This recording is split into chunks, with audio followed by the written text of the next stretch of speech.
अस्सलामुअलैकुम। उमर एकेडमी में खुश आमदीद। उम्मीद है आप सब बिल्कुल खैरियत से होंगे। तो आज हम आपको सेकंड ईयर के मॉडल पेपर के जो सी सेक्शन रह गया था उसका जो है इंशाल्लाह सॉल्यूशन करके दिखाएंगे। तो बिस्मिल्लाह पढ़ते हैं। तो सबसे पहला जो हमारे पास सवाल है इस सेक्शन में वो है what R programming languages and explain it's error types. Programming languages क्या होती हैं और प्रोग्रामिंग के दौरान जो एरर्स जो हमारे सामने डिस्प्ले होते हैं वो एरर्स जो होते हैं वो कितने टाइप्स के होते हैं। तो प्रोग्रामिंग लैंग्वेज सबसे पहले आपको मालूम है एक ऐसा प्लेटफॉर्म होता है हमारे पास जिसकी मदद से हम कंप्यूटर से जो इंस्ट्रक्शंस हमें परफॉर्म करवानी है, जो काम हमें करवाने हैं, उनको एग्जीक्यूट करने के लिए कंप्यूटर को स्टेप बाय स्टेप इंस्ट्रक्शंस दे सकते हैं। ठीक है भाई। तो जैसे आपने प्रॉब्लम सॉल्विंग स्टेप्स पढ़े थे कि हम सबसे पहले जो है जो भी हमें कंप्यूटर की मदद से जो अपनी प्रॉब्लम सॉल्व करनी होती है उसका हम एक डिटेल एल्गोरिथम बनाते हैं। उस एल्गोरिथम को बनाने के बाद, फ्लो चार्ट को बनाने के बाद हम स्टेप बाय स्टेप उन इंस्ट्रक्शंस को किसी प्रोग्रामिंग लैंग्वेज की मदद से फॉर्मुलेट करते हैं और फिर कंप्यूटर को वो जो है स्टेटमेंट्स या वो प्रोग्राम फीड किया जाता है।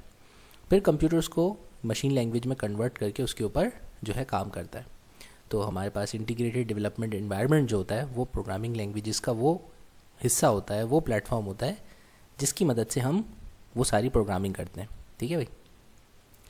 अच्छा, मुख्तलिफ़ किस्म की प्रोग्रामिंग लैंग्वेजेस होती हैं और मुख्तलिफ़ किस्म की प्रोग्रामिंग लैंग्वेजेस के एतबार से उनके आईडीई डिफरेंट भी हो सकते हैं। ये तो हम ऑलरेडी जो है बी सेक्शन में डिस्कस कर चुके हैं। अच्छा, अब अगला हिस्सा जो सवाल का हमसे कहता है कि टाइप्स ऑफ एरर्स बताइए प्रोग्रामिंग में कितने तरीके के होते हैं। तो जितने भी हम जो प्रोग्राम टाइप करते हैं उसमें जो हमारे प्रोग्रामिंग के एरर्स होते हैं वो सारे 3 हिस्सों में क्लासीफाई किए जाते हैं। एक कहलाते हैं सिंटैक्स एरर्स, दूसरे होते हैं लॉजिकल एरर्स और तीसरे होते हैं रन टाइम एरर्स। इनमें फ़र्क क्या होता है? सिंटैक्स एरर्स ग्रामेटिकल एरर्स को भी कहा जाता है। ये वो एरर्स होते हैं जो प्रोग्राम टाइप करते वक्त किसी किस्म की मिस स्पेलिंग की वजह से या किसी रूल को सही तरह ना लिखने की वजह से परफॉर्म होते हैं। अब जैसे अगर प्रिंट फंक्शन की में प्रिंट की स्पेलिंग PRINT है, आप उसमें जो है आई अगर टाइप करना भूल गए तो वो PRNT, ऐसा कोई फंक्शन ही नहीं है प्रिंट के लिए। इसी तरीके से सी लैंग्वेज के अंदर जो आप डाटा टाइप डिफ़ाइन करते हैं तो इंटीगर की डाटा टाइप के लिए जो हम कीवर्ड यूज़ करते हैं वो INT यूज़ करते हैं। इसी तरीके से जो है हमारे पास कैरेक्टर को शो करने के लिए CHAR यूज़ होता है, फ्लोट के लिए FLOAT। तो इन सब की अगर आप टाइपिंग मिस्टेक कर देंगे तो ये एरर्स सिंटैक्स एरर्स कहलाएंगे और वो काम जो है जो हम करवाना चाहते हैं वो एग्जीक्यूट नहीं होगा। ठीक है। अच्छा, अब यहाँ पर एक छोटी सी हमने जो है मिसाल दी हुई है कि जो है यहाँ हम क्या कर रहे हैं कि जो है ए की वैल्यू असाइन कर रहे हैं बी प्लस सी में, यानी अगर इस तरीके से करके लिखेंगे B plus C is equals to A, ये जो है ये करेक्ट तरीका नहीं होगा। ठीक है। तो इसी बात को लिखने का जो करेक्ट वे है वो ये है कि हम इसको इस तरीके से लिखेंगे A is equals to B plus C. ठीक है। वो क्यों? क्योंकि आपको पता है सी प्रोग्रामिंग लैंग्वेज में ये जो आपके पास जो इक्वल टू का जो असाइनमेंट ऑपरेटर होता है, इस ऑपरेटर की जो रीडेबिलिटी होती है, यानी हम जो उसको रीड करते हैं, एसोसिएशन जो होती है वो इसकी राइट साइड से लेफ़्ट साइड की तरफ होती है। तो इसको हमेशा उल्टा पढ़ा जाता है, यानी ये ए की साइड से पढ़ा जाएगा कि ए की वैल्यू बराबर है बी और सी के कॉम्बिनेशन के। अगर हमें दो वेरिएबल्स का कॉम्बिनेशन करना हो और उसको थर्ड वैल्यू में असाइन करना हो थर्ड वेरिएबल में, तो ये करने का उसका सही तरीका नहीं है। इसका ये सही सिंटैक्स होगा कि A is equals to B plus C. इसी तरह हमारे पास दूसरे जो एरर्स होते हैं प्रोग्रामिंग में वो कहलाते हैं लॉजिकल एरर्स। लॉजिकल एरर्स तब अपीयर होते हैं कि जब आप प्रोग्राम की किसी लॉजिक में जो है कोई गलती करते हैं। जैसे अब प्रोग्राम की लॉजिक में गलती से मतलब क्या है, मैं आपको एक मिसाल से समझाता हूँ। फ़र्ज़ करें कि आपका टारगेट ये था कि आपने जो है दो वेरिएबल्स का सम करके ना उन यानी एवरेज निकालना था कि दो वेरिएबल्स हैं उनके जो है एवरेज वैल्यू फाइंड आउट करो। तो आपको पता है एवरेज का मतलब जो होता है वो एक मिडिल वैल्यू होता है, औसत वैल्यू को कहते हैं एवरेज। तो एवरेज दो वेरिएबल्स की वैल्यूज़ का निकालने का आसान तरीका ये है कि उन दोनों वेरिएबल्स की वैल्यूज़ को प्लस करो और जो है 2 से डिवाइड कर दो, तो आपको उन दो वेरिएबल्स की एवरेज वैल्यू पता चल जाएगी।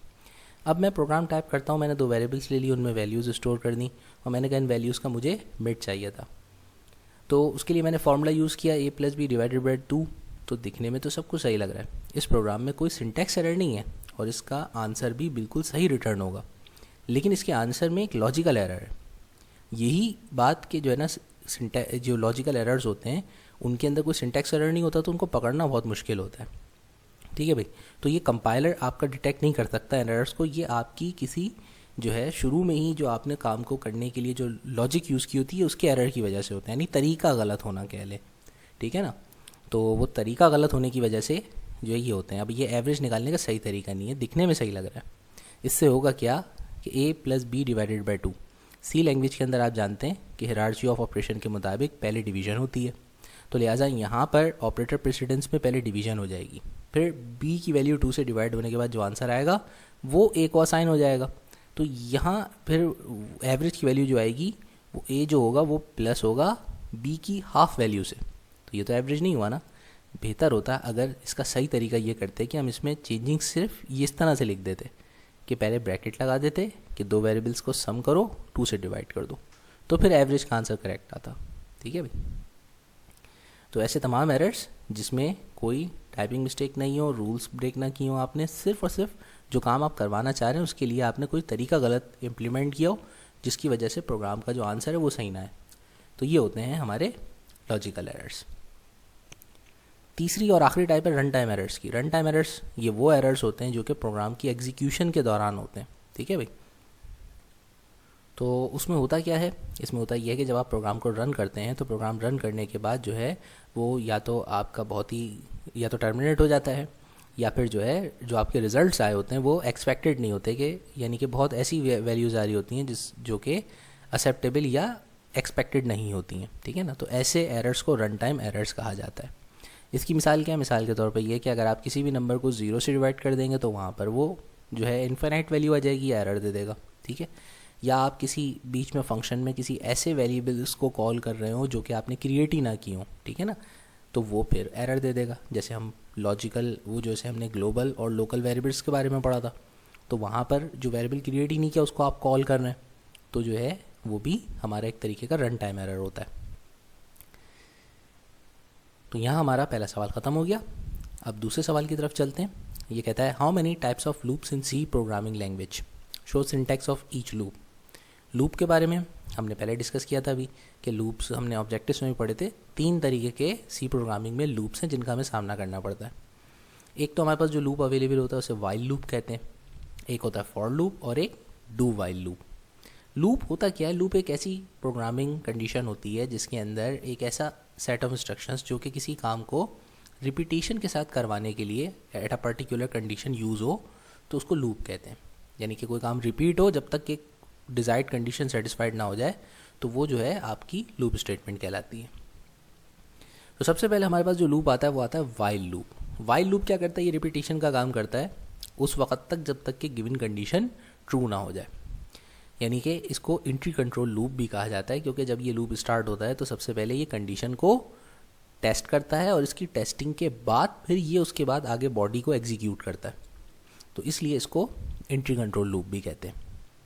अब इसको लिखने का सिंटैक्स ये है कि जब भी कभी आप वाइल लूप क्रिएट करेंगे तो सबसे पहले आप अपने वेरिएबल को इनिशियलाइज करेंगे और उसके बाद वाइल की कंडीशन लिखेंगे जो भी आपने कंडीशन दे रखनी है, और फिर वो कंडीशन ट्रू होगी तो फिर उसके बाद लूप नीचे रिपीटिशन वाले काम को दोहराएगा। ठीक है भाई। साथ में इंक्रीमेंट और डिक्रीमेंट वेरिएबल अटैच कर दिएगा कि भाई हर दफ़ा वो जब तक कि एक पर्टिकुलर टाइम जितनी दफ़ा आप रिपीट करवाना चाहते हैं वहाँ तक नहीं पहुँच जाए, घूमता रहे। इसी तरीके से हमारे पास अब ये हमने जो सिंटैक्स लिखा है इसी का एक छोटा सा हमने प्रोग्राम भी टाइप कर दिया। ठीक है ना। अब यहाँ पे क्या किया हमने कि एक जो है हमने सबसे पहले वेरिएबल इनिशियलाइज़ किया इंटीगर x के नाम से, x के अंदर वैल्यू रख दी 1। अब कंडीशन दे रहे हैं कि जब तक वाइल मतलब जब तक x की वैल्यू लेस देन और इक्वल टू 10 ना हो जाए, यानी जब तक x 10 नहीं पहुँच जाता। अब ये बात ट्रू है, क्यों? क्योंकि अभी अब ये फर्स्ट टाइम यहाँ पे चेक करेगा x की वैल्यू 10 है, नहीं 10 से छोटी है, तो ये ट्रू है, तो नीचे आ जाएगा। अब ये एंट्री कंट्रोल इसीलिए हुआ कि इसने एंट्री चेक करी, हाँ भाई वैलिड कंडीशन, नीचे आ जाओ, यस। नीचे आके करना क्या इसको प्रिंट करना है x। ठीक है। तो वो न्यू लाइन पे x प्रिंट करेगा, फिर नीचे आएगा x की वैल्यू में इंक्रीमेंट करेगा, फिर जाके चेक करेगा, हाँ भाई इंक्रीमेंट के बाद अब x की वैल्यू 2 हो चुकी है, पर ये तो अभी भी 10 से छोटी। तो ये इस तरीके से 10 टाइम्स जब तक नहीं पहुँच जाता ये प्रिंट करता रहेगा। अब उसके बाद नेक्स्ट हमारे पास जो लूप है उसको कहते हैं फॉर लूप।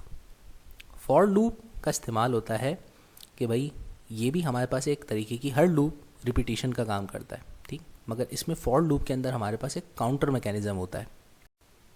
तो फॉर लूप में हमें जो है अपनी सबसे पहले जो काउंटर होता है उसकी इनिशियलाइजेशन करनी होती है, यानी कि स्टार्टिंग पॉइंट डिफाइन करना होता है काउंटर के लिए। फिर उसके बाद हमें जो है उसकी कंडीशन जो है मेंशन करनी होती है कि अगर कंडीशन ट्रू होगी तो वो फिर जाहिर सी बात है लूप स्टार्ट हो जाएगा, एग्जीक्यूट करेगा, और कंडीशन फॉल होगी तो वो उसको टर्मिनेट कर देगा। तो इस सिंपल से फॉर लूप का जो सिंटेक्स होता है, जैसे बताया कि भाई फॉर फिर इनिशियलाइजेशन, ठीक है ना, यानी काउंटर स्टार्टिंग, फिर कंडीशन, और फिर उसके बाद उसमें किस तरीके से इंक्रीमेंट करना है या डिक्रीमेंट करना है, और फिर बीच में हम अपनी स्टेटमेंट्स का ब्लॉक मेंशन कर देते हैं।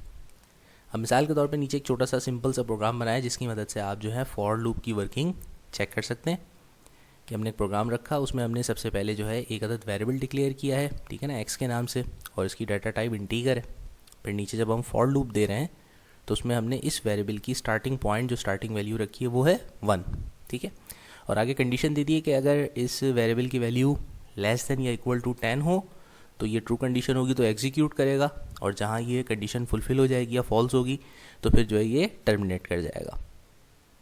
साथ में हमने इसमें इंक्रीमेंट के हर दफ़ा जो है एक्स की वैल्यू पोस्ट इंक्रीमेंट होगी, ठीक है, तो एक्स के बाद प्लस साइन है तो यानी कि फर्स्ट वैल्यू 1 है, तो ये फर्स्ट टाइम रन करने के बाद नेक्स्ट टाइम इस पर जब पोस्ट इंक्रीमेंट करेगा एक्स की वैल्यू को ये 2 कर देगा। और नीचे हमने बीच में जो है एक फंक्शन दे दिया, प्रिंट कर दो न्यू लाइन के ऊपर एक्स, यानी कि एक्स की जो वैल्यू होगी वो 1 से लेकर 10 तक इस प्रोग्राम से प्रिंट हो जाएगी। अच्छा भाई, तो उसके बाद अब हमारे पास जो थर्ड और आखिरी जो लूप है वो है डू वाइल लूप। तो अभी हमने जो 2 लूप पढ़े हैं, वाइल लूप और फॉर लूप, ये दोनों के दोनों जो होते हैं वो हमारे इंट्री कंट्रोल लूप इसीलिए कहलाते हैं क्योंकि देखो लूप की बॉडी एग्जीक्यूट करने से पहले जो कंडीशन होती है ना ये कंट्रोल कर रही होती है।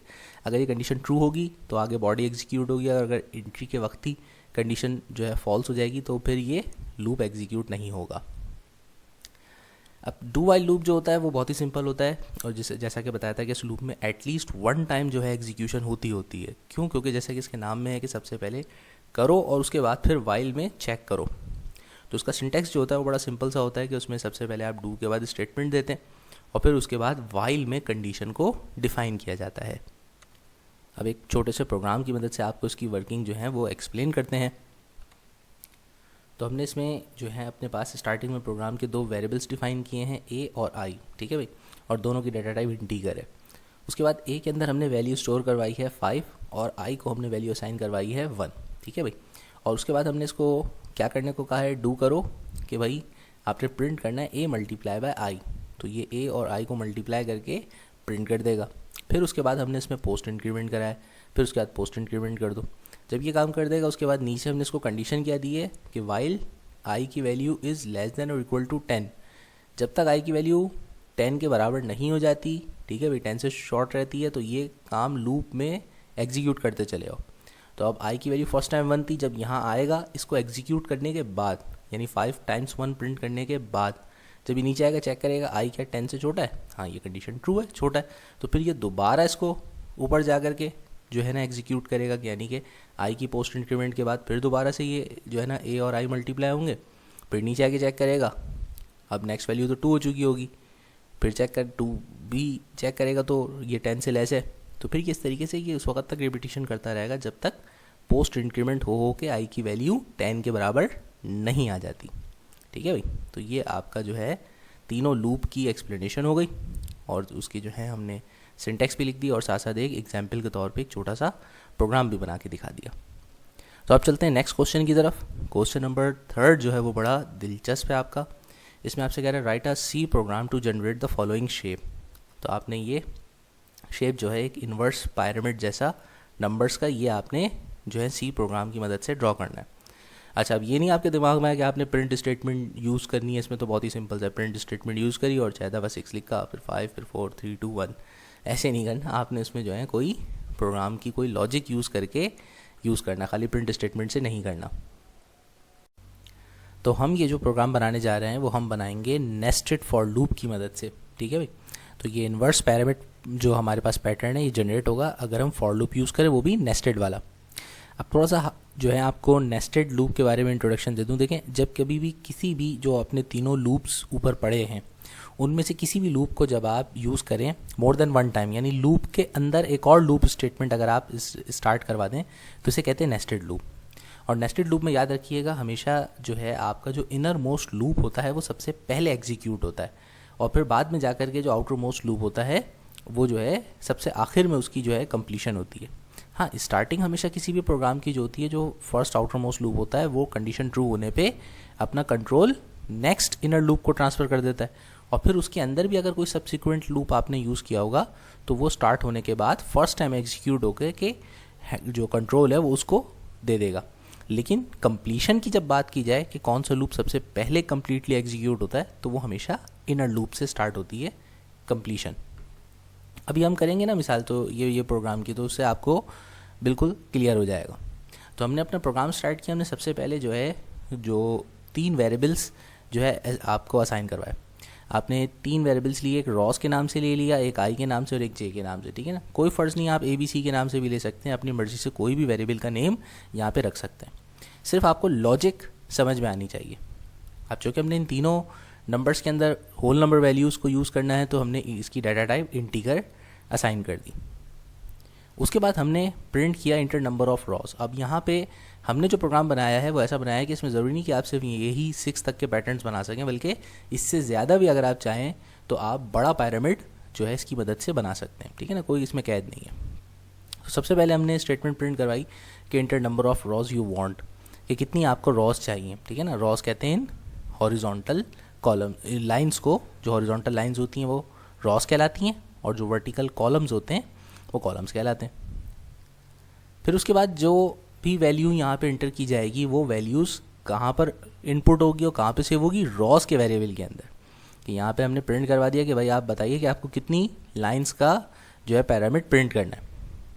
तो जितनी भी लाइंस उसमें यूज़र इंटर करेगा उसको हमने कौन से वेरिएबल में सेव करवा दिया, रॉस वाले वेरिएबल में, ठीक है। अब फर्स्ट करें जैसे ये प्रोग्राम आपको सेम एज इट इज़ हमें प्रिंट चाहिए, तो इसमें 1 2 3 4 5 6 रॉस हैं। तो जब ये प्रोग्राम मैं रन करूँगा तो उसमें नंबर ऑफ़ रॉस की तादाद में 6 लिखूँगा। अब जब मैं 6 रॉस लिखूँगा तो फिर उसके बाद क्या होगा, मेरे पास मैंने नेक्स्ट फॉर लूप स्टार्ट करवाया, और उसमें मैंने स्टार्टिंग जो आपका काउंटर स्टार्ट किया वो आई से किया। मैंने कहा कि आई एक वेरिएबल है जिसकी वैल्यू बराबर है किसके, रॉस के। अब आपको पता है रॉस के वेरिएबल के अंदर अभी हमने जो वैल्यू इनपुट करी है वो है 6, तो इसका मतलब आई की वैल्यू भी जो असाइन हो गई है वो हो गई है 6। फिर कंडीशन दी कि आई की वैल्यू चेक करो कि वो ग्रेटर देन है या इक्वल टू है 1 के। तो भाई आई की वैल्यू क्या है, वही जो रॉस की वैल्यू है यानी 6 वैल्यू है, तो इसका मतलब आई जो है वो 1 से छोटा है। तो 1 से छोटा है, कंडीशन ट्रू हो गई, और उसमें साथ में पोस्ट डिक्रीमेंट करना है कि एक वैल्यू वाई की नेक्स्ट चेकिंग के वक्त डिक्रीज़ कर देनी है। तो अभी 6 है, नेक्स्ट टाइम जब हम यहाँ पे आएंगे तो वाई की पोस्ट डिक्रीमेंट के बाद 5 हो जाएगी। अब ये नीचे आया। अब देखें जब इसने इस लूप ने ट्रू कंडीशन होने के बाद अपना ट्रांसफ़र कर दिया कंट्रोल नेक्स्ट लूप को, तो अब यहाँ पर बात तब पहुँचेगी दोबारा जब जो नेक्स्ट जिसको उसने कंट्रोल ट्रांसफ़र किया वो लूप कंप्लीटली एग्जीक्यूट नहीं हो जाता। कंप्लीशन के बाद फिर ये दोबारा यहाँ पर आएगा, ठीक है ना। ये बस ये बात आपको समझनी है कि नेस्टेड लूप में इनर मोस्ट लूप सबसे पहले कंप्लीट होता है। अब आ जाते हैं नेक्स्ट लूप की तरफ। यहाँ पे हमने फॉर दोबारा से स्टेटमेंट यूज़ करी। हमने कहा कि यहाँ पे वेरिएबल जे लो जिसकी वैल्यू होगी 1 के बराबर, ठीक है। तो जे के अंदर वैल्यू असाइन कर दी 1। फिर कहते हैं कंडीशन ये है कि जे की वैल्यू लेस देन या इक्वल टू होनी चाहिए आई के। आपको पता है अभी तक आई के अंदर वैल्यू जो है वो 6 है, ठीक है। तो यहाँ पे जब ये चेक करेगा कि जे की वैल्यू क्या आई से छोटी है, तो ऑब्वियसली छोटी है क्योंकि 1 6 से स्मॉलर होता है। फिर साथ में उसमें दे दिया हमने कि भाई पोस्ट इंक्रीमेंट करना है, जे की वैल्यू को नेक्स्ट टाइम 2 कर देना है। अब उसके बाद नीचे आए तो बस ये 2 ही लूप हमने यूज़ किए हैं नेस्टिंग के लिए, यानी कि सिर्फ सिंगल एक नेस्टेड लूप है और एक इसका मेन लूप है। अब इस लूप में हमने नीचे प्रिंट स्टेटमेंट दे दी कि प्रिंट कर दो आई की वैल्यू। अब आई की वैल्यू क्या असाइन हुई हुई है अभी तक आई की वैल्यू कहीं चेंज नहीं हुई। आई की लास्ट वैल्यू 6 है, और ये जो है बाद में उसमें आई में डिक्रीमेंट होगा, तो नेक्स्ट टाइम जब यहाँ से गुजरेंगे तो आई की वैल्यू 5 होगी। तो फर्स्ट टाइम आपके पास ये 6 प्रिंट हो जाएगा। अच्छा, अब ये आई इसने प्रिंट कर दिया, 6 इसने प्रिंट कर दिया, ठीक है भाई। फिर आएगा उसके बाद, अब जो कि इनर लूप जब तक कंप्लीट नहीं हो जाता ये नेक्स्ट लाइन पर नहीं जाएगा। तो यहाँ आई यानी 6 1 टाइम प्रिंट करने के बाद ये दोबारा ऊपर जाएगा, जे की वैल्यू में इंक्रीमेंट होगा, जे को चेक करेगा क्या जे आई से छोटा है, तो जे की वैल्यू 2 हुई। अब इंक्रीमेंट के बाद 2 भी 6 से छोटा है, तो फिर नीचे आएगा, फिर 6 प्रिंट होगा, फिर ऊपर जाएगा तो 6 दूसरी दफ़ा प्रिंट हो गया। फिर चेक करेगा कि भाई 2 टाइम्स प्रिंट करने के बाद कि भाई जे की वैल्यू अब 3 है, क्या ये 3 6 से छोटा है? बिल्कुल छोटा है। तो यहाँ पे ये जो 1 2 3 4 5 6 टाइम जो ये प्रिंट हुआ है वो इसीलिए हुआ है कि 1 से लेके 6 तक चेक करेगा। जब ये 6 टाइम प्रिंट कर देगा तो फिर उसके बाद जब नेक्स्ट टाइम जब ये आएगा तो जो है जे की वैल्यू इंक्रीमेंट के बाद 7 हो जाएगी। अब 7 तो 6 से बड़ा है, तो लिहाजा फिर ये टर्मिनेट होगा। यानी ये वाली जो आपकी जो 3 लाइनें हैं, ये लाइंस तब टर्मिनेट होंगी जब जे की वैल्यू 7 हो जाएगी और 6 टाइम यहाँ पर ये 6 प्रिंट हो चुका होगा। फिर उसके बाद ये इस वाले लूप को जो ये इनर लूप है ये कंप्लीट हो जाएगा। तो फिर ये नीचे जाएगा। अब नीचे जाएगा तो वहाँ लिखा हुआ है न्यू लाइन पर आ जाओ, तो ये न्यू लाइन पर आ जाएगा। न्यू लाइन पे आने के बाद फिर ये ऊपर जाएगा कौन से लूप पे? मेन लूप पे, क्योंकि मेन लूप अभी कंप्लीट नहीं हुआ है, वो सिर्फ 1 टाइम रन हुआ है। तो अब नेक्स्ट टाइम ये मेन लूप पर आ जाएगा। तो अगर यहाँ तक आपको बात समझ आ गई है तो बेहतरीन हो गया, ठीक है ना। अब मैं एक दफ़ा फिर से समझा रहा हूँ, ठीक है ना, इसको आप अच्छी तरह से दिमाग में रख लें। अभी जब नेक्स्ट टाइम आया है तो ये डायरेक्ट, अब ये स्टार्टिंग से नहीं कि आई की वैल्यू रॉस के बराबर है। अब जब ये नेक्स्ट टाइम आएगा तो ये लूप अभी कंप्लीट नहीं हुआ, अभी ये सिर्फ मेन लूप 1 टाइम रन हुआ था और उस मेन लूप के अंदर ये जो है ये 6 टाइम रन हो चुका है, यानी ये एक दफ़ा कंप्लीट एग्जीक्यूशन कर चुका है। जब इस सारी चीज़ों का कंट्रोल टर्मिनेट होकर के दोबारा मेन लूप पर जाएगा तो यहाँ डिक्रीमेंट होगी, आई की अब वैल्यू 5 कर दी जाएगी। 5 करने के बाद ये चेक करेगा कि क्या आई 1 से छोटा है, 1 से बड़ा है या 1 के बराबर है। तो 5 ऑब्वियसली 1 से बड़ा है, ट्रू हो गई कंडीशन। अब ये नीचे आएगा, नीचे आकर के जे को दोबारा से, क्योंकि ये वाला लूप कम्प्लीटली एग्जीक्यूट हो चुका था, अब इसमें कोई कंडीशन दोबारा से चेक नहीं करनी, ये दोबारा से स्टार्ट हो रहा है लूप। जे को 1 असाइन करना है और फिर उसके बाद कंपेयर करेगा कि क्या ये आई से छोटी है वैल्यू। तो 5 आई की वैल्यू अब हो चुकी है और 5 जो है वो बड़ा नंबर है, 1 छोटा नंबर है। तो लिहाजा फिर ये नीचे आएगा और 5 को प्रिंट कर देगा, क्योंकि आई में अब 5 स्टोर है। और फिर ये उसी तरह से सिलसिला जैसे 6 को उसने रिपीटेडली प्रिंट किया था जब तक कि वैल्यू जो है आई की और जे की बराबर नहीं हो गई थी, इसी तरह से ये 5 को भी उतने ही टाइम्स प्रिंट करेगा। लेकिन चूंकि 5 6 से एक वैल्यू लेस देन है तो इसलिए देखें अगली जो लाइन प्रिंट होगी तो वो भी 1 टाइम लेस प्रिंट होगी। तो ये 5 जो है वो सिर्फ 5 टाइम प्रिंट हुआ है, क्योंकि फिर जब 6 टाइम वैल्यू 6 हो जाएगी तो वो तो जाहिर सी बात है फिर ये कंडीशन फॉल्स हो जाएगी, तो इसको एग्जीक्यूट नहीं करेगा, ये इसको टर्मिनेट कर देगा। तो ये आपका जो है आपका नेस्टेड लूप की मदद से हमने इन्वर्स पिरामिड प्रोग्राम जो है बना दिया। अब इसको जो है हम एक दफ़ा आपको इस प्रोग्राम की कोडिंग को रन करके भी दिखा देते हैं ऑनलाइन कंपाइलर पे, ठीक है। अच्छा, इसकी ज़रूरत नहीं, इसको हटा दें।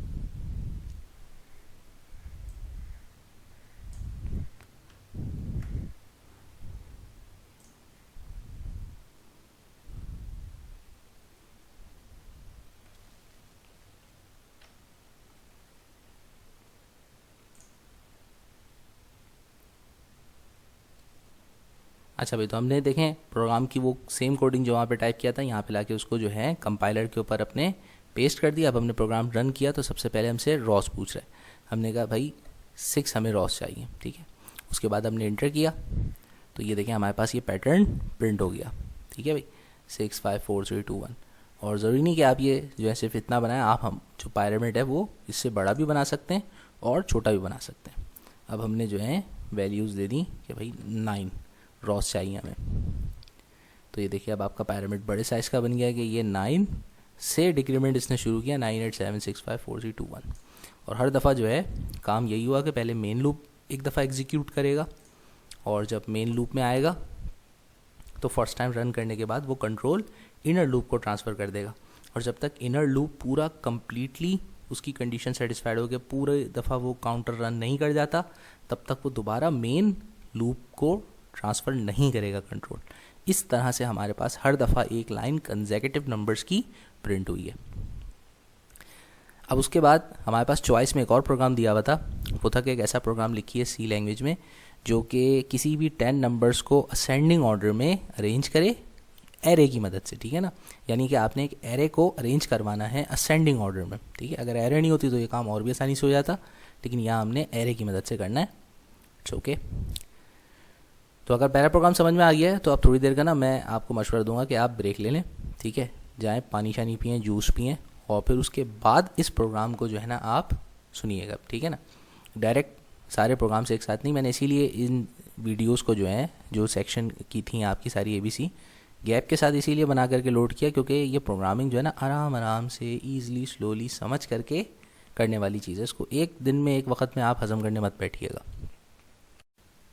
तो चलें अब इस प्रोग्राम की हम बिस्मिल्लाह पढ़ते हैं, ठीक है भाई। और स्टार्टिंग में हमने क्या किया, सबसे पहले हमें एरे डिफ़ाइन करनी है और हमने एरे को अपने एक वेरिएबल नंबर से शो किया NUM से। और एरे की लिमिट जैसे कि उन्होंने क्वेश्चन में हमें कहा है कि 10 वैल्यूज़ को आपने अरेंज करना है, तो हमने लिमिट यहाँ पे दे दी 10। इसके अलावा हमने 3 इंटीगर्स और लिए हैं I, J और A, ठीक है। आप इंटीगर का कोई सा भी इसका अपने वेरिएबल का नंबर रख सकते हैं और इंटीगर ये इनकी डाटा टाइप है। तो ABC यूज़ कर लें, नंबर की जगह कुछ भी यूज़ कर लें, आपकी चॉइस है, बस लिमिट इसकी 10 रखिएगा। उसके बाद हमने यहाँ पर उसको डिफ़ाइन किया कि भाई इंटर करो कोई से भी 10 नंबर्स, ये हम यूज़र से इनपुट लेंगे और उसको ये लाइन प्रिंट करने का मकसद ये है कि भाई वो सिर्फ और सिर्फ 10 नंबर्स ही इंटर करे, ठीक है, और कोई कैरेक्टर्स वगैरह वाली वैल्यूज़ इंटर ना कर दें। अब उसके बाद हमने चूँकि उसे 10 वैल्यूज़ लेनी है, हम 10 अलग अलग वैल्यूज़ को अपनी एरे में कैसे इंस्टॉल करवाएंगे, उस एरे के अंदर सेव करने के लिए हमने फॉर लूप यूज़ किया। और हमने फॉर लूप में वेरिएबल I को काउंटर बनाया, काउंटर की वैल्यू फर्स्ट टाइम रखी 0 और कंडीशन दे दी कि इस I की वैल्यू जब तक के 9 के बराबर नहीं हो जाती, ठीक है भाई, तो आपने इसको चलाते रहना है और साथ साथ हर दफ़ा इसमें पोस्ट इंक्रीमेंट भी करना है। और साथ में हमने एक लाइन जो यहाँ पे दी है प्रिंट F करके, तो इस लाइन का मकसद सिर्फ और सिर्फ सीरियल नंबर प्रिंट करना है। इस लाइन में जो आपको ये फॉर्मेट स्पेसिफायर के बाद इक्वल टू और जो ग्रेटर देन का साइन नज़र आ रहा है, तो ये सिर्फ एक बुलेट का काम करेगा और इसके अलावा कोई कंपैरेटिव फंक्शन नहीं है। और उसके साथ जो मैंने आगे I+1 लिखा है, तो ये I+1 यानी I की फ़र्स्ट वैल्यू होगी 0, तो यहाँ पर फर्स्ट टाइम इस बुलेट के साथ प्रिंट हो जाएगा 1। तो इससे जब यूज़र इनपुट लिखना शुरू करेगा तो उसके लिए सहूलत हो जाएगी कि उसको याद रहेगा कि उसको 10 एलिमेंट्स इंटर करने हैं, तो वो कौन से एलिमेंट इंटर कर रहा है। हर दफ़ा जब वो एलिमेंट लिख के इंटर करेगा तो उसका सीरियल नंबर चेंज हो जाएगा, I की वैल्यू चेंज हो जाएगी, तो वो 1, 2 से लेकर के 10 तक सीरियल नंबर प्रिंट होता रहेगा बुलेट्स के साथ। और हर उस बुलेट के आगे वो जो वैल्यू इंटर करेगा वो एरे के अंदर नंबर में सेव हो जाएगी, ठीक है भाई। इसीलिए हमने नीचे यहाँ पे scanf फंक्शन यूज़ किया है और उस वैल्यू को हमने अपनी जो इंडेक्स के साथ आ रही है यहाँ पे I के साथ, उसको हमने इनपुट करके अपनी एरे वेरिएबल में डाल दिया। अब ये लूप यहाँ पे ख़त्म होगा, तो हमारे इस लूप के ख़त्म होते ही हमारे पास 10 वैल्यूज़ होंगी जो कि हमारी एरे के अंदर सेव हो चुकी होंगी। और आपको पता है एरे के अंदर जब भी कोई वैल्यूज़ सेव होती हैं तो एरे के लिए कंप्यूटर एक इंडेक्स बना देता है, यानी इंडेक्स का मतलब मेमोरी लोकेशन। तो ये मैंने साइट में एक चार्ट यूज़ किया है, इससे आपको आगे इंशाल्लाह ताला इस प्रोग्राम को समझाने में बड़ी आसानी होगी। तो इस चार्ट में जो फर्स्ट आपको जो कॉलम की वैल्यू नज़र आ रही है MI, ये मेमोरी इंडेक्स के लिए मैंने यूज़ किया है। और जब 10 एलिमेंट्स की एरे होगी तो इंडेक्स हमेशा 0 से स्टार्ट होता है। एरे कितने भी एलिमेंट्स की हो, कंप्यूटर एड्रेसिंग 0 से स्टार्ट करता है मेमोरी की। तो फर्स्ट वैल्यू जो भी इंटर की होगी वो इंडेक्स 0 पर होगी, सेकंड वैल्यू 1 पर, और इसी तरीके से लास्ट वैल्यू जो होगी हमारी 10th वैल्यू वो इंडेक्स 9 पर होगी। मैंने समझाने के लिए यहाँ पे वो नंबर्स भी डिस्प्ले कर दिए जो मैं इंटर करूँगा प्रोग्राम में, प्रोग्राम को फर्स्ट टाइम रन करके। तो मैंने कहा कि भाई मैं जो है ना नंबर्स मैंने कुछ इस तरतीब से डाले हैं कि मैंने जो है फर्स्ट इंडेक्स 0 पर जो नंबर इंटर किया, फर्स्ट टाइम मैंने 19 किया, फिर 16, फिर 15, 17, ठीक है ना, ये सारे आगे पीछे करके मैंने 11 से लेकर 20 तक नंबर्स इंटर किए। इसमें कुछ ग्रेटर नंबर हैं, कुछ लेस देन, सारे आगे पीछे तितर बितर हुए में। और कंप्यूटर इसको अरेंज करेगा और कंप्यूटर इसको अरेंज करके बिल्कुल तरतीब से कि सबसे स्मॉलेस्ट पहले और फिर लार्जेस्ट बाद में सॉर्ट करके लिखेगा। अच्छा, साथ में नीचे I और J जो वेरिएबल है उनकी वैल्यूज़ किस तरह से काम करेंगी उनके लिए भी मैंने जो है यहाँ पे एक आपके लिए रॉज बना दी हैं कि I की वैल्यू मैं 0 से 9 तक लूँगा, तो J की वैल्यू 1 से 10 तक, तो होगा क्या। अच्छा, पहले यहाँ तक का तो बहुत आसान है, यहाँ तक का तो आपने समझ लिया कि मैंने सिर्फ फॉर लूप की मदद से एक सीरियल नंबर और सीरियल नंबर के साथ साथ उसकी वैल्यू इनपुट ली है और उस इनपुट वैल्यू को अपने एरे में सेव करा लिया, ठीक है। चलो यहाँ तक समझ आ गया तो फ़ौरन उठ के जाएं, एक गिलास ठंडा पानी निकालें और पी लें, अल्लाह का शुक्र अदा करें और फिर आ जाएं। अब यहाँ से जो हम आगे काम करने जा रहे हैं, ठीक है ना, वो जब तक आपको पिछला काम ना समझ में आए तो आगे का नहीं सुनिएगा, पहले पिछला समझिएगा फिर उसके बाद आगे चलें। तो अब आगे हम करेंगे नेस्टिंग यूज़ करेंगे, लूप की, फॉर लूप की नेस्टिंग की मदद से हम जो है सॉर्टिंग करवाएंगे, ठीक है। अब एरे को सॉर्ट करवाना है, एरे को जनरेट कर लिया, एलिमेंट सेव हो गए, अब सॉर्टिंग शुरू। सॉर्टिंग करने के लिए मैंने क्या किया, सबसे पहले फॉर लूप लिया और उसमें मैंने I को काउंटर बना करके I की वैल्यू फर्स्ट 0 रखी है और उसके बाद मैंने उसमें इंक्रीमेंट पोस्ट इंक्रीमेंट करवाया और कंडीशन दी है कि जब तक कि आई की वैल्यू 9 के बराबर नहीं हो जाए चलते जाओ। तो गोया मैं ये आई की वैल्यू असाइन कर रहा हूँ 0 से लेके 9 तक मेरा ये लूप चलेगा। फर्स्ट टाइम जब ये रन करेगा इसके बाद तो ये आई की वैल्यू 0 असाइन करेगा, चेक करेगा भाई आई की वैल्यू 9 से कम, 0 जो है वो 9 से कम छोटा है, ऑब्वियसली छोटा है, तो ये आ जाएगा नीचे। जब ये नीचे आएगा तो अब ये इसका कंट्रोल दूसरे लूप के हाथ में चला गया। अब जब तक दूसरा लूप कंप्लीटली रन नहीं हो जाता, कंप्लीटली एग्जॉस्ट नहीं हो जाता, उस वक्त तक ये दोबारा इसके पास कंट्रोल नहीं ट्रांसफ़र होगा। यही नेस्टेड लूप की खासियत होती है कि इनर मोस्ट लूप पहले ख़त्म होता है कंप्लीटली। अब यहाँ पर क्या हुआ, यहाँ पे मैंने वेरिएबल जे लिया और उस जे को वैल्यू दी है i+1। क्यों दी है भाई, इसकी भी वजह। i+1 का मतलब i की ऑलरेडी वैल्यू 0 असाइन हो चुकी है इससे पहले वाली लाइन में, तो j की वैल्यू जो होगी वो 0+1 यानी 1 असाइन हो जाएगी। यानी जब i 0 होगा तो j 1 होगा, i 1 होगा तो j की वैल्यू 2 हो जाएगी। ठीक है, गुड। उसके बाद मैंने इफ़ स्टेटमेंट यूज़ किया है, इफ़ और साथ में मैंने एरे वेरिएबल्स को कंपेयर किया। अब ये कंपैरिजन कैसे करी, आगे मैंने अपने एरे का नाम, वेरिएबल का नाम लिखा और साथ में उसका इंडेक्स क्या दे रहा हूँ, इंडेक्स वो दे रहा हूँ जो i की वैल्यू है। तो i की वैल्यू 0 है यानी मेमोरी इंडेक्स कहाँ जाएगा, 0 पर। अब 0 मेमोरी इंडेक्स पर वैल्यू कौन सी सेव है, 19। उसको कंपेयर करोगे क्या वो ग्रेटर देन है उस वैल्यू से जो कि j इंडेक्स पर मौजूद होगी। आपको पता है जब i की वैल्यू 0 है तो उस वक्त j उससे एक स्टेप आगे चल रहा है, तो j की वैल्यू 1 है। तो गोया फर्स्ट इंडेक्स पर जो वैल्यू होगी वो उससे 0 इंडेक्स वाली वैल्यू को कंपेयर करेगा। ठीक है ना। अच्छा, अब ज़रूरी नहीं कि मैंने तो यहाँ 19 लिख दिया है, हर बंदा कोई भी आप लिखें तो बस ये दोनों वैल्यूज़ को कंपेयर करेगा। अब हमारे केस में हमने अभी जो इंटर किया है तो ये i ऑलरेडी बड़ा है। ठीक है ना, i की वैल्यू 19 है और जो है ये इंडेक्स i जो है वो 19 है और j के इंडेक्स पे 16 वैल्यू है, तो i जीत गया, i बड़ा है, ग्रेटर देन है, तो ये कंडीशन हो गई ट्रू। ये कंडीशन ट्रू होगी तो ये नीचे आ जाएगा। फ़र्ज करो यहाँ पर 19 की जगह 15 होता, तो अब ये कंडीशन क्या हो जाती, ये फॉल्स हो जाती। जब ये कंडीशन फॉल्स हो जाती तो ये नीचे इस स्टेप्स पे नहीं आता, ये दोबारा ऊपर चला जाता। ऊपर जाकर के ये आई के पास नहीं जाता, ये जे की इंडेक्स वैल्यू चेंज कर देता। कहता नहीं भाई, आई के इस इंडेक्स से जे की इंडेक्स की वैल्यू जो है वो बड़ी नहीं है, इसलिए दूसरी वैल्यू को कंपेयर करेंगे। तो वो जे की फिर इंडेक्स चेंज करके दूसरी वैल्यू को कंपेयर करता, क्या वो उससे बड़ी है। जब तक कि उसको आई की वैल्यू बड़ी नहीं मिल जाएगी वो जे के तमाम वैल्यूज़ को इंडेक्स बार बार चेंज करके कंपेयर करता रहेगा, और जिस जगह उसको कंपैरेटिव वैल्यू आई की बड़ी मिल जाएगी कि हाँ भाई इंडेक्स आई जो है वो वैल्यू ग्रेटर देन है, तो फिर वो नीचे की तरफ आ जाएगा। तो जैसे हमारे यहाँ फर्स्ट ही टाइम में हमने समझाने के लिए आपको 19 वैल्यू रखी है, तो ये कंपैरिजन कर रहा होगा, आई की वैल्यू ट्रू हो गई, हाँ जी बड़ी है, नीचे आ जाएगा। जब ये नीचे आएगा तो उसने उस आई की इंडेक्स वैल्यू को कौन से वेरिएबल में सेव कर दिया, ए में। तो गोया ये समझ लें कि इस वक्त ए वेरिएबल के अंदर एक वैल्यू असाइन हो गई है जो कि है 19। ठीक है। अच्छा, उसके बाद नेक्स्ट लाइन पे उसको हुक्म मिला है कि आई की वैल्यू जो है, इंडेक्स आई की वैल्यू इंडेक्स जे की वैल्यू बराबर है। अब आपको पता है सी लैंग्वेज में हमारे पास जो असाइनमेंट ऑपरेटर होता है उसकी एसोसिएटिविटी हमारी राइट से लेफ्ट होती है। तो यहाँ इसको यूँ पढ़ेंगे आप कि जो जे इंडेक्स की वैल्यू है उसको कहाँ डाल दो, आई के ऊपर। तो जे इंडेक्स पर जो वैल्यू है वो है 16, उसको आई पर डाल दो। उसका मतलब ये है कि इस वैल्यू को भी क्या कर दो, 16 कर दो। कंप्यूटर कहेगा ओके डन।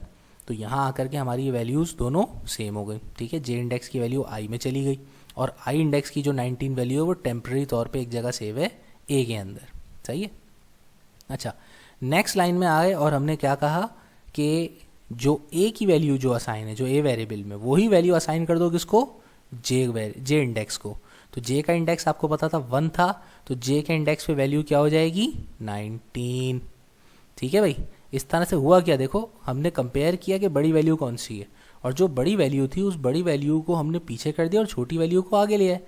तो असेंडिंग ऑर्डर में होता क्या है, असेंडिंग ऑर्डर इसी को तो कहते हैं छोटी वैल्यू से आपने बड़ी वैल्यू की तरफ जाना होता है। तो सबसे जितनी भी छोटी वैल्यूज़ हैं उन सबको पहले होना चाहिए और जो बड़ी वैल्यू है उसको बाद में होना चाहिए। तो आपने ये कंपैरिजन किया अभी इंडेक्स 0 और इंडेक्स 1 के दरमियान। अब ये फर्स्ट वाला इंडेक्स हमारा जीत गया, तो इस तरीके से हमने वैल्यू जो है वो शिफ्ट कर दी। शिफ्ट करने के बाद हम, ये हमारा हिस्सा यहाँ पे हो गया क्लोज। अब ये प्रोग्राम कहाँ जाएगा, ये इनर लूप की वैल्यूज़ को पहले कंप्लीट करेगा कंपैरिजन करके, जब तक कि ये सारी वैल्यूज़ कंपेयर नहीं हो जाती हैं तब तक दूसरी दफ़ा मेन लूप पे नहीं जाएगा, ठीक है ना। अब ये हमने रन किया, ये 19 बड़ा था, ये सारे स्टेप्स फॉलो करके ये मेन लूप इसका, ये इनर लूप जो है इसका ये कंप्लीट हो गया। अब जब कंप्लीट हुआ, ट्रांसफ़र कहाँ गया, यहाँ पर। अब आई की वैल्यू 0 नहीं रहेगी, इंडेक्स चेंज हो जाएगा आई का, वाई का इंडेक्स हो जाएगा 1, यानी आई की वैल्यू जो है वो पोस्ट इंक्रीमेंट के बाद अब 1 हो जाएगी। अब 1 करके फिर ये दोबारा से इस लूप को 0 से स्टार्ट करेगा, क्योंकि पहले तो कंपैरिजन कर चुका ये एक वैल्यू को बाकी वैल्यूज़ से। अब ये दोबारा कंपैरिजन करेगा। अब जे की वैल्यू आ जाएगी i+1, यानी कि अगर इंडेक्स i 1 है तो जे की वैल्यू अब 2 हो जाएगी। अब 2 9 से छोटा है, जी बिल्कुल 2 9 से छोटा है। चलो भाई नीचे आ जाओ। अब जब ये नीचे आ जाएगा तो अब इसने कंपैरिजन कराना है इंडेक्स 1 का जे के 2 से, यानी कि जो इंडेक्स हमारे 1 पर जो वैल्यू है उसका कंपैरिजन होगा 2 के साथ, ठीक है भाई, नेक्स्ट वैल्यू के साथ। अब इन दोनों वैल्यूज़ को कंपेयर करेगा, क्या ये दोनों वैल्यूज़ बड़ी हैं, इनमें से बड़ी वैल्यू कौन सी है, आई की वैल्यू बड़ी है, तो फिर सेम उसी तरीके से कंपैरिजन होगा। और अगर ये बड़ी नहीं होगी तो ये बाकी सबसे कंपेयर करेगा, इस पूरे लूप को रन करेगा जब तक कि ये आई की वैल्यू बड़ी नहीं हो जाती। और जब आई की वैल्यू बड़ी हो जाएगी तो फिर नीचे वाली ये सारी चीज़ें होंगी कि उसकी शिफ्टिंग करेगा, कि आई वैल्यू को असाइन करा करके एक थर्ड वेरिएबल के अंदर टेम्पररी सेव करेगा, और फिर उसके बाद आई की वैल्यू को जे की वैल्यू से इंडेक्स पे रिप्लेस कर देगा। तो इस तरह खिसकते खिसकते अब ये नेक्स्ट टाइम रन करने पर ये 19 इधर खिसकेगा, 15 इधर आ जाएगा, फिर इसी तरीके से बराबर में खिसकेगा। तो ये सारी वैल्यूज़ ना आपस में इसी तरीके से इस नेस्टेड लूप की मदद से एक दूसरे से कंपेयर होंगी, और उन कंपैरिजन के नतीजे में सॉर्टिंग होगी, और वो सॉर्टिंग के तहत हमारे पास जो वैल्यूज़ होंगी वो अरेंज होती चली जाएंगी।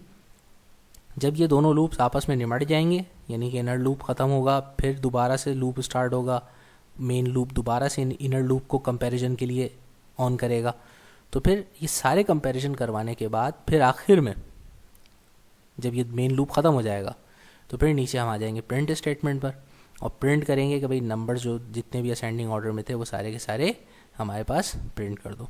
अब उन नंबर्स को भी तरतीब से प्रिंट करने के लिए कि भाई सारे के सारे नंबर्स कैसे कंप्यूटर थोड़ी ना उठा कैसे प्रिंट करेगा, उसके लिए हमने फॉर लूप यूज़ किया आखिर में एक और, ठीक है ना। ये स्टैंड अलोन है और ये इसका नेस्टिंग से कोई ताल्लुक़ नहीं है, ये ऊपर जो नेस्टिंग है ये यहाँ पे ख़त्म हो गई और ये अलग से ये लूप दिया हुआ है। तो ये जो आखिर में हमारा जो फॉर लूप है ये सिर्फ और सिर्फ हमारे जितनी भी इंडेक्स के अंदर जो एरे की वैल्यूज़ थी, एरे के इंडेक्स में उन तमाम वैल्यूज़ को प्रिंट करने के लिए हम इसको यूज़ कर रहे हैं, ठीक है भाई। और ये नेस्टेड लूपों से बाहर है, तो ये हेडिंग प्रिंट होगी आपकी नेक्स्ट लाइन पर के नंबर्स असेंडिंग ऑर्डर में ये हैं, और फिर उसके बाद जो है ये इस काउंटर को यूज़ करते हुए 0 से लेकर 9 तक के इंडेक्स पे जो भी वैल्यूज़ होंगी हमारे एरे के अंदर उन सारी वैल्यूज़ को जो है ये प्रिंट कर देगा। अब इस प्रोग्राम को जो है हम आपको दिखाते हैं कि ये हमारे किस तरीके से काम करेगा कंपाइलर के ऊपर।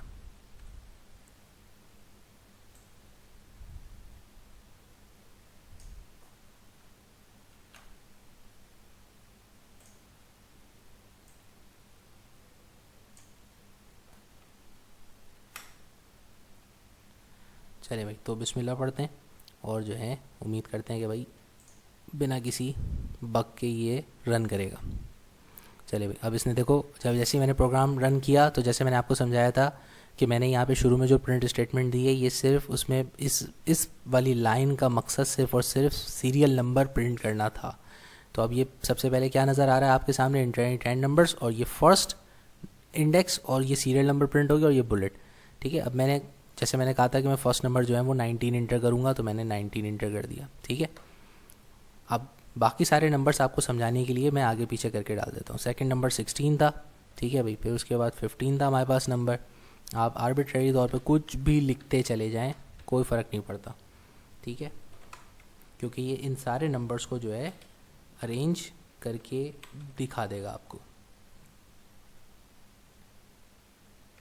9 वैल्यूज़ हो गई हैं, 10 वैल्यूज़।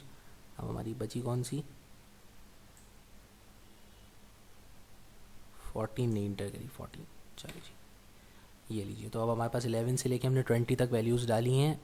अब देखते हैं इसको ये कैसे सॉर्ट करता है। ये लेसन तो 2 मिनट में कर दिया सॉर्ट।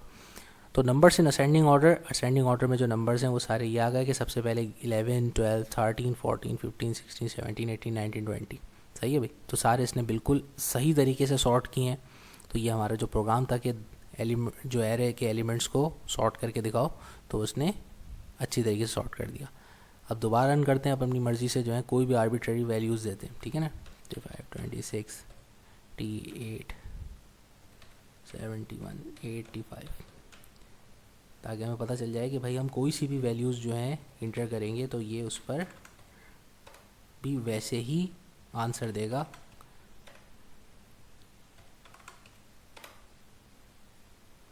ठीक है भाई। तो ये सारी इसने जो है हमारी वैल्यूज़ जो भी हमने इंटर करी थी उन सारी वैल्यूज़ को इसने असेंडिंग ऑर्डर में अरेंज करके दिखा दिया। तो प्रोग्राम हमारा बिल्कुल ओके रन कर रहा है। ठीक है भाई। अब चलते हैं नेक्स्ट क्वेश्चन की तरफ। अच्छा, अगर हमने जैसे अभी प्रिंट किया था अपने लास्ट प्रोग्राम में ना, तो हमारे पास एक ही लाइन में एक ही रॉ में सारे के सारे एलिमेंट्स नज़र आ रहे थे। तो अगर हम वर्टिकल उसको देखना चाहें तो उसके लिए हमें ये करना होगा कि सिर्फ यहाँ पे एस्केप सीक्वेंस एन की यूज़ करनी पड़ेगी कोडिंग के अंदर आखिरी प्रिंट स्टेटमेंट में। तो वो हमारे पास वर्टिकली जो है नज़र आएगा। ठीक है ना। जैसे मैंने ये यहाँ पे /n कर रहा है, तो उससे देखें हमारे पास जिस तरह से इनपुट के वक्त सारे नंबर्स नज़र आ रहे थे, इसी तरीके से जब असेंडिंग ऑर्डर में सॉर्ट होंगे ना तो यही वर्टिकली तौर पे भी नज़र आएंगे। तो इस तरह से आप अपनी डिज़ाइनिंग चेंज भी कर सकते हैं। चलो भाई, अब लास्ट हमारा क्वेश्चन है, उसके बाद अल्हम्दुलिल्लाह सॉल्यूशन कंप्लीट। तो फोर्थ हमारा क्वेश्चन कहता है convert the following program segment of if else statement into switch case statement. कि आपके पास एक प्रोग्राम दिया हुआ है जिसके अंदर इफ़ एल्स प्रोग्राम है।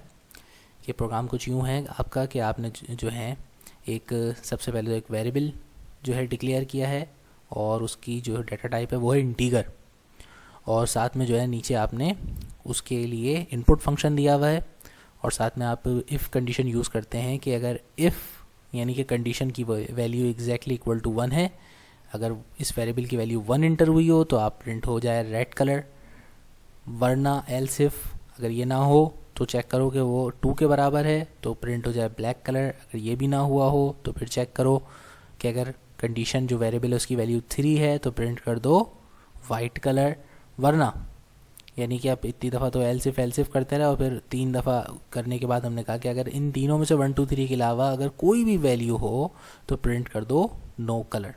ठीक है भाई। कि यानी कि अगर 1, 2, 3 में से कोई नंबर होगा तो ये 3 मेंशन कलर आए, वरना नहीं आए, वरना कोई कलर नहीं है। अगर कोई और इसके अलावा नंबर यूज़ करोगे तो आंसर आए नो कलर। अब यही काम जो कि इन्होंने यूज़ किया है इफ़ एल्स स्टेटमेंट की मदद से, हमने यही प्रोग्राम को स्विच केस के ज़रिए ट्रांसफॉर्म करना है। तो स्विच केस में ट्रांसफॉर्म करना बहुत ही आसान है। देखो स्विच केस में क्या करना होता है हमें, स्विच केस स्टेटमेंट भी हमारे पास इफ़ एल्स स्टेटमेंट की तरह काम करती है और उसमें वेरिएबल की वैल्यूज़ को कंपेयर किया जाता है। बस इसमें ये होता है कि इसमें ब्रेक स्टेटमेंट यूज़ करके ना हम अगर किसी केस से वैल्यू मैच नहीं होती तो हम अगले केस पर चले जाते हैं, अनलेस एंड अनटिल या तो कोई केस मैच हो जाए, और अगर कोई भी केस हमारा मैच नहीं होता यानी वेरिएबल की वैल्यूज़ के साथ, तो फिर जो डिफ़ॉल्ट स्टेटमेंट होती है वो प्रिंट हो जाती है। तो हम इसी प्रोग्राम को कन्वर्ट करके दिखाएंगे तो आपको इंशाल्लाह और समझ में आ जाएगा। तो हमने स्विच केस में स्टार्ट किया प्रोग्राम, बिल्कुल जैसे वेरिएबल उन्होंने वहाँ पे डिक्लेयर किया था इफ़ एल्स में, वैसे ही हम भी एक वेरिएबल डिक्लेयर करेंगे। ठीक है, सेम उसी नाम से हमने डिक्लेयर कर दिया और डाटा टाइप भी वही रखी जो उन्होंने रखी थी, इंटीगर। फिर हमने स्कैन फंक्शंस के ज़रिए इनपुट लिया और उस वैल्यू को इस वेरिएबल के अंदर असाइन करवा दिया कि जो भी वैल्यू यूज़र इंटर करेगा वो इसके अंदर सेव हो जाएगी। फिर उसके बाद अब कंपैरिजन का मरहला शुरू हुआ कि हमने ये काम कंपैरिजन का इफ़ एल्स की जगह स्विच से करवाया। हमने सिंटैक्स यूज़ किया कि स्विच, और फिर ब्रैकेट के अंदर हमने जो है वेरिएबल का नेम लिख दिया कि भाई इस वेरिएबल की वैल्यू को कंपेयर करवाना है। ठीक है भाई। केस 1 दिया हुआ है कि अगर इसकी वैल्यू जो है फर्स्ट टाइम केस 1 यानी कि 1 हो तो फिर क्या करना चाहिए, आपने प्रिंट करना रेड कलर। सेकंड केस ये है कि अगर इसकी वैल्यू इस वेरिएबल की 2 हो तो आप प्रिंट कर दें ब्लैक कलर, अगर 3 हो तो वाइट कलर। अच्छा, ये ब्रेक स्टेटमेंट यहाँ कर क्या रही है, फ़र्ज़ करें मैं इसके अंदर वैल्यू असाइन करवा देता हूँ 5। ठीक है, प्रोग्राम चलाऊँगा और मैं फ़र्स्ट टाइम इसमें वैल्यू डालूँगा 5। अब ये चेक करेगा केस कि भाई क्या ये 1 है कंडीशन की, इसकी वेरिएबल की वैल्यू, नहीं जी 1 नहीं है। तो उसका हरगिज़ ये मतलब नहीं है कि 1 नहीं है तो ये बाकी को कंपेयर ही नहीं करेगा, अदर केसेस को स्किप कर जाएगा, ऐसा नहीं करेगा। ब्रेक से यही फ़ायदा होता है कि वो उसको यहाँ पे रोक देगा, रेड कलर प्रिंट नहीं करेगा, केस 2 पे चला जाएगा, चेक करेगा 2 है, नहीं ये भी नहीं है, फिर वो थर्ड को कंपेयर करेगा। अब जब तीसरा भी नहीं कर रहा तो फिर उसके बाद क्या है, फिर डिफ़ॉल्ट में नो कलर प्रिंट कर देगा ये। सही है, ऐसा नहीं कि अगर फर्स्ट टाइम ही हमने चेक किया और अगर नहीं आया, कंडीशन फॉल्स हो गई, तो वो नीचे आया और उसने डिफ़ॉल्ट वाली प्रिंट कर दी। नहीं, पहले वो तीनों केसेस को वन बाय वन चेक करेगा और फिर उसके बाद जो है उसको अगर तीनों में से मिल गया तो वो उसी केस, जो केस ट्रू होगा उस केस के नीचे वाली स्टेटमेंट ब्लॉक को वो काम को एग्जीक्यूट करेगा और फिर उसके बाद प्रोग्राम को टर्मिनेट कर देगा। तो अब इसको जो है हम आपको रन करके दिखाते हैं।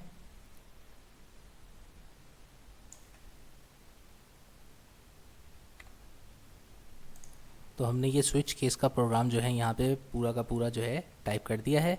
अब हम इस प्रोग्राम को रन करते हैं। तो सबसे पहले जैसे ही मैं इसमें वेरिएबल, मैंने कहा था मैं 5 वैल्यू इंटर करूँगा, तो मैंने 5 वैल्यू इंटर करी तो देखें इसने प्रिंट कर दिया नो कलर।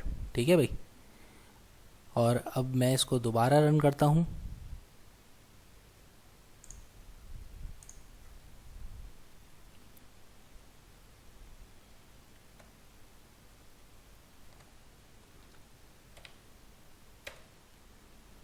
तो देखें मैंने जब फर्स्ट टाइम 5 प्रिंट किया था, 5 जैसे ही मैंने उसको लिख करके इंटर किया तो उस 5 की तो कंडीशन थी नहीं, कोई सी भी केस से मैच नहीं कर रहा था, तो लिहाजा उसने बाय डिफ़ॉल्ट जो था नो कलर वो उसने प्रिंट कर दिया। जब मैंने 3 लिख करके इंटर किया तो उसने 3 पर क्या कलर प्रिंट करना चाहिए था, वाइट कलर, वो उसने प्रिंट कर दिया। तो इस तरीके से हमारा ये जो प्रोग्राम था इफ़ एल्स वाला, ये कन्वर्ट हो गया स्विच केस के स्टेटमेंट के अंदर। तो यहाँ हमारा जो है सॉल्यूशन कंप्लीट हो जाता है इस मॉडल पेपर का, और इसमें हमने बहुत इंपॉर्टेंट चीज़ें सीखी हैं। तो आप इन कंसेप्ट्स को दिमाग में रखिएगा। इंशाअल्लाह ताला अल्लाह आपको कामयाब करे। Thank you.